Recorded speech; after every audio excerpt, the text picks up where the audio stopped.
Di hari yang seharusnya menjadi momen paling membahagiakan bagi Adisti, langit biru seolah ikut merestui langkahnya menuju pelaminan. Gaun putih membalut tubuhnya dengan anggun, senyum tak pernah lepas dari bibirnya. Namun, semua mimpi indah itu ternoda oleh satu sosok Malik, atasan dewan yang terkenal angkuh dan penuh kesombongan. Di hadapan para tamu undangan, dengan suara lantang Malik meremehkan dewan. Ia menertawakan status dewan yang hanya karyawan rendahan di perusahaannya. Adisti pantas dapat pria lebih hebat, bukan lelaki sekelas dia, ejek Malik tanpa rasa malu sedikit pun.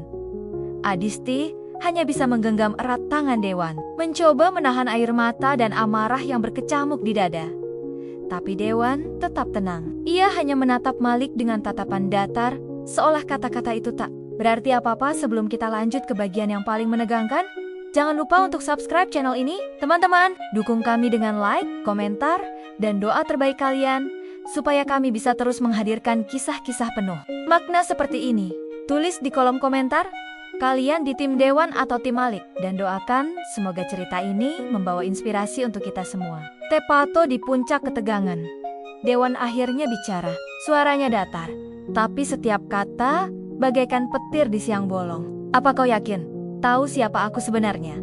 Malik terdiam, keningnya berkerut. Dewan merogoh saku jasnya, mengeluarkan sebuah dokumen penting. Di depan semua orang, ia ungkapkan kebenaran dialah otak di balik sistem manajemen yang membuat perusahaan Malik berkembang pesat. Selama ini, Dewan sengaja menyembunyikan identitasnya, memilih berada di balik layar untuk melihat siapa saja yang benar-benar tulus di sisinya. Kerumunan terdiam, wajah Malik pucat, tak bisa berkata apa-apa. Lidahnya keluh, harga dirinya runtuh. Di hadapan ratusan pasang mata, ia pun menunduk, memohon maaf pada Dewan dan Adisti, sambil menelan semua kesombongannya. Hari itu, Adisti memeluk Dewan erat. Air matanya jatuh, bukan karena luka, tapi karena rasa bangga. Mereka berdua belajar satu hal penting, cinta sejati tak pernah mengenal status atau jabatan. Yang terpenting hanyalah saling percaya, saling mendukung, dan saling menjaga kehormatan satu sama lain. Pagi itu, mentari rasanya bersinar lebih hangat dari biasanya. Di balik jendela kamar rias yang dipenuhi bunga melati, Adisti menatap pantulan dirinya di cermin dengan jantung berdegup kencang. Gaun putih sederhana membalut tubuhnya. Rambut disanggul, rapi dengan taburan bunga segar. Tangannya dingin, meski AC ruangan sudah disetel ke suhu hangat. Sayang, kamu cantik banget. Suara Dewan terdengar lembut, membuyarkan lamunan Adisti. Lelaki itu berdiri di samping pintu, mengenakan jas biru tua yang membuat bahunya tampak semakin bidang. Di tangannya, sebuket mawar putih hampir luruh karena tangan Dewan sedikit gemetar, entah karena gugup atau justru karena tak sabar ingin segera mengucap janji sehidup semati. Adisti hanya tersenyum kecil, menatap Dewan lewat cermin. Aku deg-degan, Mas. Takut salah ngomong nanti. Dewan mendekat, menatapnya sambil menepuk pelan pundaknya. Enggak apa-apa, salah ngomong dikit juga nggak akan bikin aku batal nikah sama kamu kok. Adisti tertawa kecil, degup jantungnya sedikit mereda. Mereka berdua sudah lama menanti hari ini. Segala persiapan dilalui dengan suka duka, mulai dari menahan cibiran beberapa keluarga besar karena latar belakang Dewan yang biasa saja, sampai menabung motivation agar bisa membuat pesta sederhana ini. Tiba-tiba, suara ketukan di pintu membuat mereka menoleh. Seorang panitia pernikahan masuk dengan wajah sedikit tegang. Mbak Adisti, Mas Dewan, tamu sudah mulai datang. Ini, Pak Malik juga sudah di luar. Mendengar nama itu, raut wajah Adisti seketika berubah. Dewan hanya menaikkan satu alis, lalu tersenyum tipis. Oh, atasan kamu itu? Adisti menarik napas, membetulkan kerudung kecil di bahunya. Iya, beliau datang juga. Nggak nyangka, padahal aku nggak undang secara resmi. Dia cuma aku kasih undangan digital. Dewan menepuk punggung tangan Adisti, berusaha menenangkan. Anggap aja dia tamu biasa. Hari ini fokusnya cuma kita berdua ya. Adisti mengangguk, meski hatinya masih digelayuti rasa tak nyaman. Malik, manajer di tempatnya bekerja, memang terkenal arogan. Selama ini, Adisti selalu menjaga jarak. Ia tak mau memberi celah sedikit pun. Tapi tetap saja, sikap Malik yang sering meledek secara halus soal status Dewan yang hanya pekerja lepas di bidang itu sudah cukup sering bikin Adisti menahan emosi. Acara ijab kabul berjalan lancar. Dewan mengucap akad dengan suara mantap. disambut gemuruh doa keluarga dan sahabat. Senyum lega akhirnya terlukis di wajah Adisti. Tangannya kini resmi digenggam lelaki yang ia pilih. Dengan segenap hatinya, air matanya menetes pelan saat sang ayah merangkulnya, membisikkan restu di telinganya. Jaga Dewan baik-baik, ya, Nduk. Ayah percaya sama pilihanmu. Adisti mengangguk, menahan isak. Hatinya semakin hangat ketika melihat Dewan membungkuk hormat pada ayahnya, lalu menuntunnya berjalan ke kursi pelaminan. Di sana, puluhan tamu sudah antre menyalami, memberi ucapan selamat sambil membawa hadiah. Beberapa teman Adisti dari kantor juga hadir. Mereka tersenyum sopan, meski beberapa di antaranya terlihat berbisik. Di tengah kerumunan itulah Malik muncul mencolok dengan setelan jas abu-abu mengilap, dasi merah mencolok, dan aroma parfum mahal yang menusuk hidung. Dia menyalami Adisti, menatap Dewan sambil mengerling, seolah menilai. Selamat ya, Adisti. Malik tersenyum, tapi bukan senyum tulus. Bibirnya miring, matanya meneliti Dewan dari kepala sampai kaki. Ini suaminya? Wah, akhirnya ketemu juga. Dewan hanya membungkuk sopan. Terima kasih sudah datang, Pak Malik. Bukannya menjawab, Malik justru menepuk bahu Dewan pelan seolah-olah menepuk bahu bawahan. Kerja di mana sekarang, Mas Dewan? Pertanyaan itu meluncur datar, tapi jelas terdengar menusuk. Adisti menegang. Beberapa tamu di belakang Malik pura-pura sibuk main ponsel, tapi telinga mereka jelas terpasang. Saya freelance Pace, IT konsultan, jawab Dewan kalem. Senyumnya masih sama. Oh, freelance. Malik mendengus kecil. Wah, keren juga. Sekarang apa-apa serba digital. Ya, jadi kalau kerjaan gak ada, bisa main game seharian. Betul? Beberapa orang tertawa kecil, pura-pura menutupi mulut. Adisti mencubit lengan Dewan pelan, memberi isyarat agar tidak menanggapi. Dewan hanya membalas dengan senyum tipis. Matanya tenang, seolah semua baik-baik saja. Malik menoleh ke Adisti. Suara tawanya merendahkan. Tapi gak apa-apa, Deis. Kamu kan kerja di kantor yang stabil. Gaji kamu bisa lah ya, buat nutup kebutuhan rumah tangga. Adisti merasa pipinya panas, hatinya seperti diremas. Tapi Dewan lagi-lagi menarik tangannya pelan, menggenggam erat seolah berkata, tenang, aku di sini. Terima kasih sudah mampir, Pak Malik. Ayo silakan ke bufet dulu. Kami mau foto dulu sama keluarga, ujar Dewan. Nada bicaranya tetap sopan tapi tegas. Malik tertawa pendek, menepuk bahu Dewan sekali lagi. Santai-santai, saya di sini mau meramaikan kok, biar tamu-tamu tahu siapa yang Adisti pilih. Setelah itu, Malik berlalu sambil melempar senyum penuh arti ke tamu-tamu lain. Beberapa orang mulai berbisik lagi. Adisti menunduk, menahan air mata yang hampir jatuh. Namun, Dewan memeluk bahunya, membisikkan kata-kata yang membuat hati Adisti kembali hangat. Tenang sayang, anggap aja dia badut yang lewat. Kita lihat nanti siapa yang sebenarnya pantas ditertawakan. Suasana aula pernikahan yang semula hangat perlahan berubah jadi dingin. Musik lembut dari band akustik terdengar samar di telinga Adisti. Jemarinya masih menggenggam erat tangan Dewan, seolah takut jika sedikit saja dilepas, hatinya juga akan jatuh berantakan. Di atas pelaminan, Adisti tersenyum kaku menyambut tamu yang datang silih berganti. Ucapan selamat, doa-doa manis, sampai candaan basa-basi meluncur begitu saja. Namun, di sudut aula, tatapan Malik seperti duri yang menancap di tengkuknya. Lelaki itu berdiri sambil berbincang dengan beberapa rekan kantor Adisti, kadang tertawa lebar, kadang melirik ke arah panggung dengan senyum sinis. Sementara itu, Dewan tetap berusaha bersikap tenang. Sesekali ia membetulkan letak kerudung Adisti, menuangkan air mineral ke gelasnya, dan membisikkan kata-kata penguat. Tapi Adisti tahu, di balik tenang Dewan, ada amarah yang sedang ditahan mati-matian.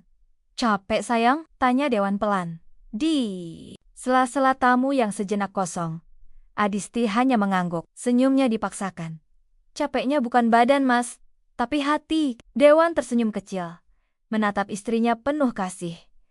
Maaf ya, harusnya hari ini nggak ada yang bikin kamu begini. Adisti meraih tangan Dewan, menggenggam lebih erat. Kamu nggak salah, aku nggak nyesel nikah sama kamu. Sumpah. Sebelum Dewan sempat menjawab, tiba-tiba Malik muncul lagi. Kali ini ia berjalan pelan ke arah pelaminan dengan segelas wine.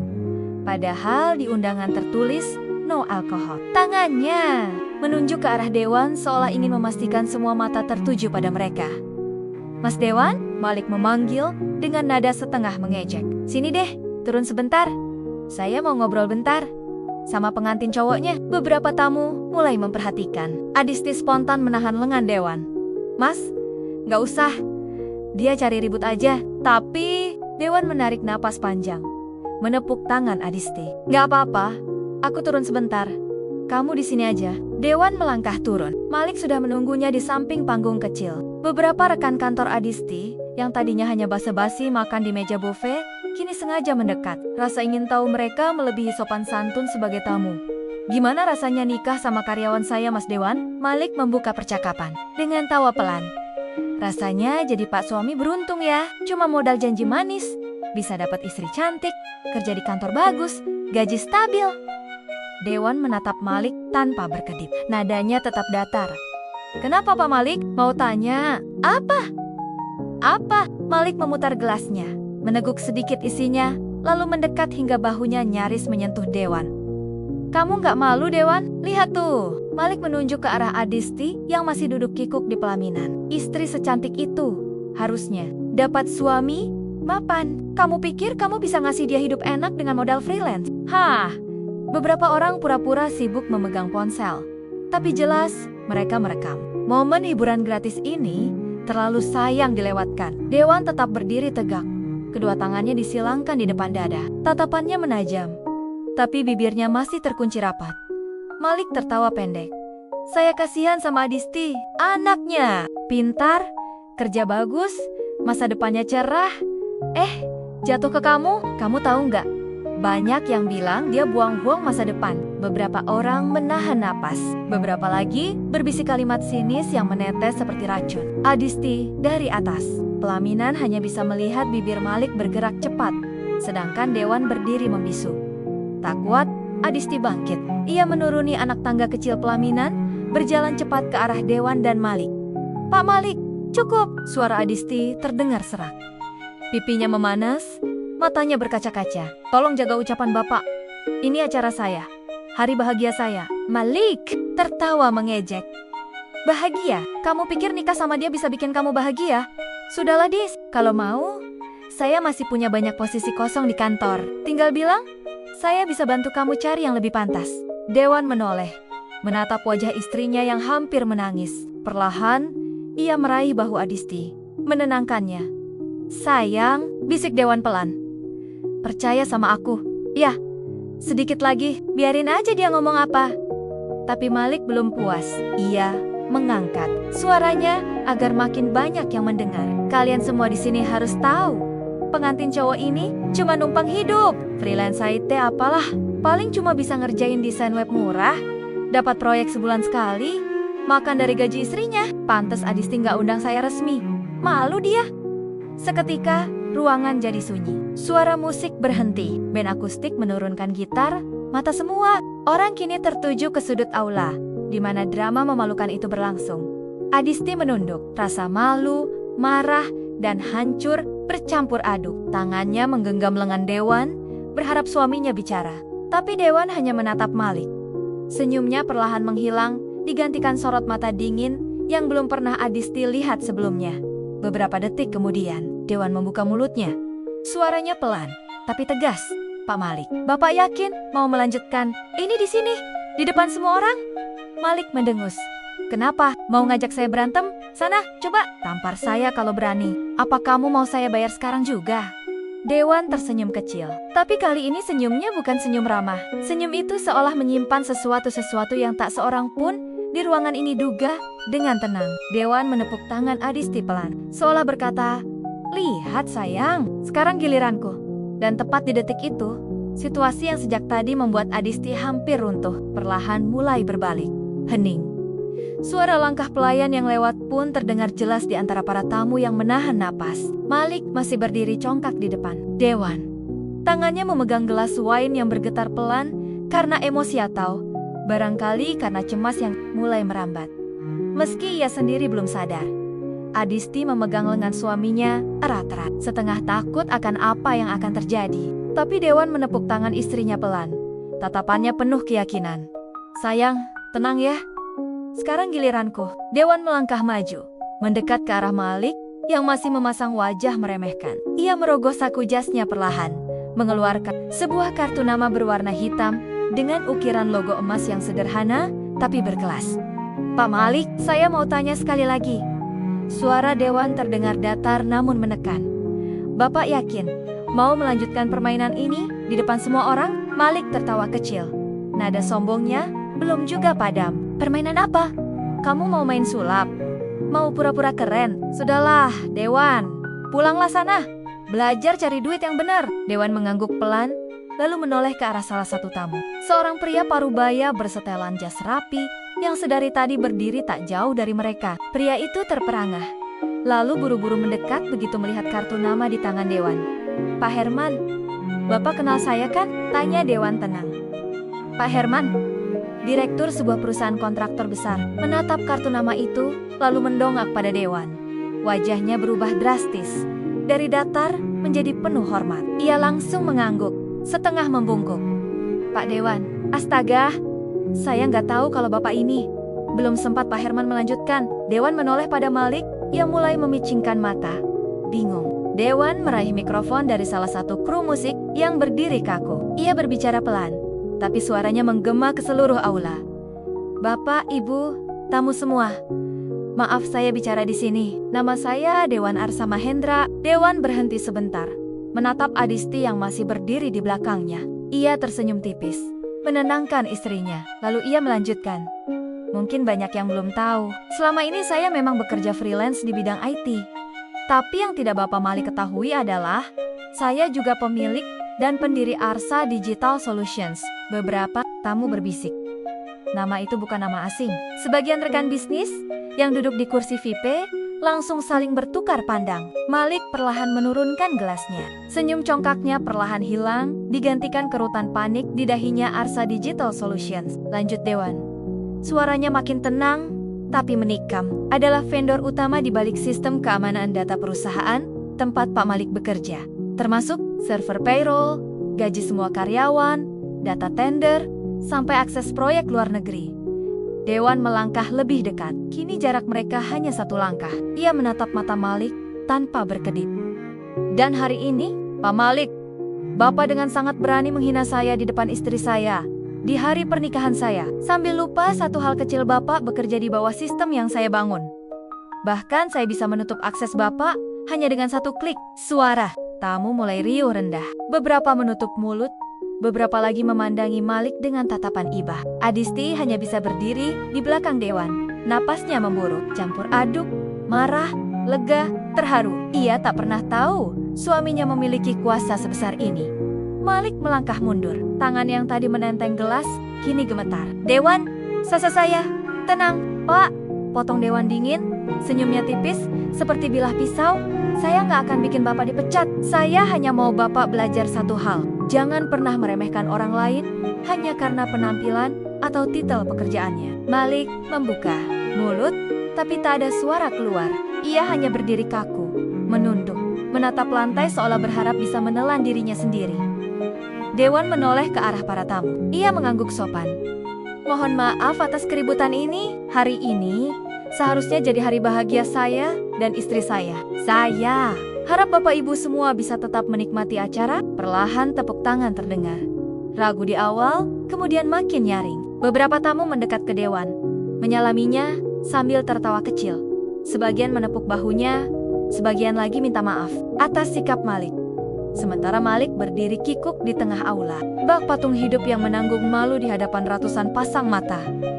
Adisti akhirnya mendekat. Tangannya meraih lengan Dewan, menatap suaminya penuh kagum sekaligus rasa bersalah.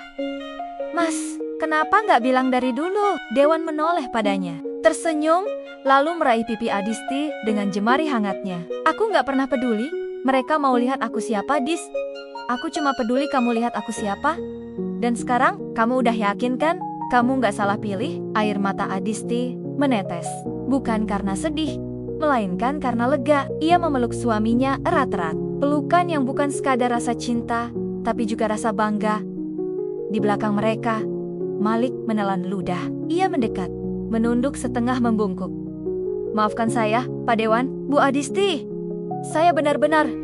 Dewan mengangkat tangan, menghentikannya. Sudah, Pak Malik, saya nggak dendam. Tapi kalau Bapak masih mau kerja nyaman di kantor, saya sarankan minta maaf juga sama istri saya. Dengan tulus, Malik menoleh pada Adisti. Untuk pertama kalinya, atasan yang dulu sering membentak, kini menunduk rendah di depannya. Suaranya serak, nyaris seperti orang baru saja dicekik rasa malu. Adisti, maafkan saya hilaf. Saya hanya... Adisti menarik napas panjang. Ia menatap Malik, lalu mengangguk kecil. Saya maafkan, Pak, tapi saya harap setelah ini Bapak nggak lagi meremehkan siapapun. Malik hanya bisa mengangguk. Langkahnya gontai, meninggalkan panggung. Kecil drama memalukan yang ia ciptakan sendiri. Suasana aula perlahan kembali hangat. Musik kembali dimainkan. Tamu-tamu bergantian mendekat ke Dewan dan Adisti. Kini bukan hanya sekadar mengucapkan selamat, tapi juga rasa kagum. Di antara kerumunan itu, Dewan merangkul pinggang istrinya, membisik pelan di telinganya. Lihat, kamu selalu aman sama aku. Adisti menoleh, menatap wajah Dewan yang kini terlihat berbeda di matanya. Bukan hanya suami yang setia, tapi juga pelindung paling berani. Ia tersenyum, lalu membisik balik. Dan kamu selalu jadi rumah yang gak pernah salahku pilih. Pelukan mereka erat, dan di antara kerlip lampu, denting gelas, dan doa-doa hangat, Adisti tahu, tidak ada satupun hinaan yang bisa meruntuhkan rumah tangga mereka. Karena cintanya berdiri di atas rasa hormat, bukan sekadar status. Dan Dewan, dengan tenangnya, membuktikan, harga diri bukan diukur dari apa kata orang, tapi bagaimana kita membela orang yang kita cintai. Selesai.